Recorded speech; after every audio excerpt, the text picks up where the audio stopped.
अरे मुक्ताबाई संत आहेत आणि माझे चांगदेव महाराजांना 1400 वर्ष काळावरती मात केली, तरी सुद्धा गुरु कोणाला करावं लागलं? मुक्ताईला. संतांना गुरु करावं लागतं. कारण का?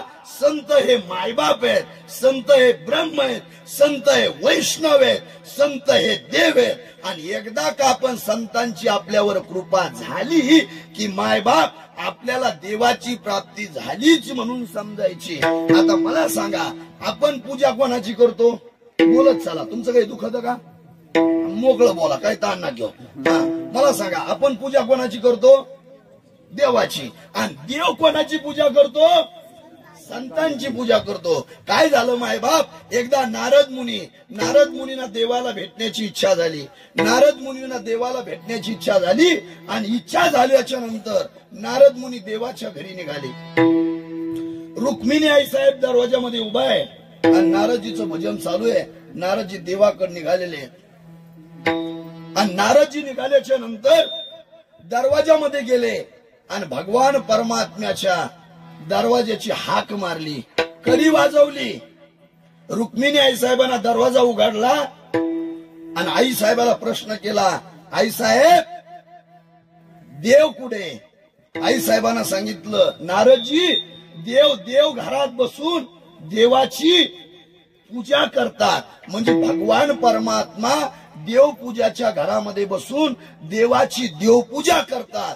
असे कानावरती मंत्र पडल्याच्या नंतर नारदजी 2 पावलं पाठीमागं सरकले, कानाला हात लावला आणि रुक्मिणी आई साहेबाच्या समोर हात जोडून उभा राहिले. आई, माझी चेष्टा करता का? मी भगवान परमात्म्याचं रात्रंदिवस नामचिंतन करतोय, भगवान परमात्म्याची मी सेवा करतोय आणि तुम्ही म्हणता देव घरात बसून भगवान परमात्म्याची देवपूजा चालू आहे. नारदजी, मी खोटं बोलत नाही, भगवान परमात्म्याची देव घरात बसून देवाची पूजा चालू आहे. नारदजी आतमध्ये जातात आणि आतमध्ये गेल्याच्या नंतर जो भगवान परमात्म्याची देव घराची रूम आहे ती उघडून पाहतात, तर देवाना पितांबर शालू नेसलेला आहे.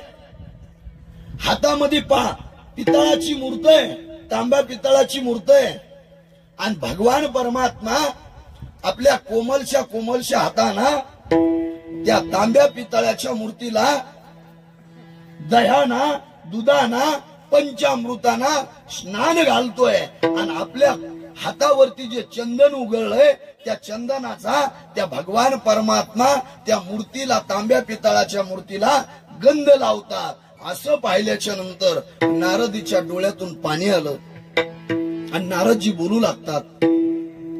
नारदजीच्या डोळ्यातून पाणी आलं आणि नारदजी बोलू लागतात. पाय मोकलेपणाने रडायला लागले आणि नारदजींना भगवान परमात्म्याचे पाय धरले आणि भगवान परमात्म्याला नारदजी बोलतात, देवा, अरे कोण्या जन्मातलं एवढं पाप केलं असल? अरे कोण्या जन्मातलं एवढं पाप केलं असल?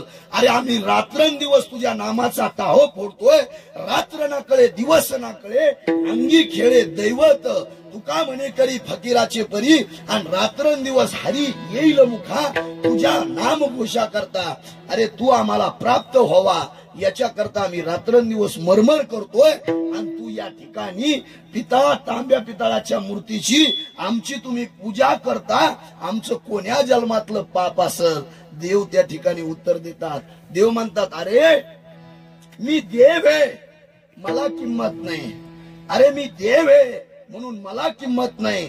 मला जी किंमत आहे ती तुमच्यामुळे आहे. म्हणून तुम्ही जरी माझी भक्ती करत असला तर तुमचं संगोपन करण्याचं काम हे माझं आहे. म्हणून भक्ता राखे पायापाशी आणि दुर्जनाशी संवारी. विठ्ठला विठ्ठला.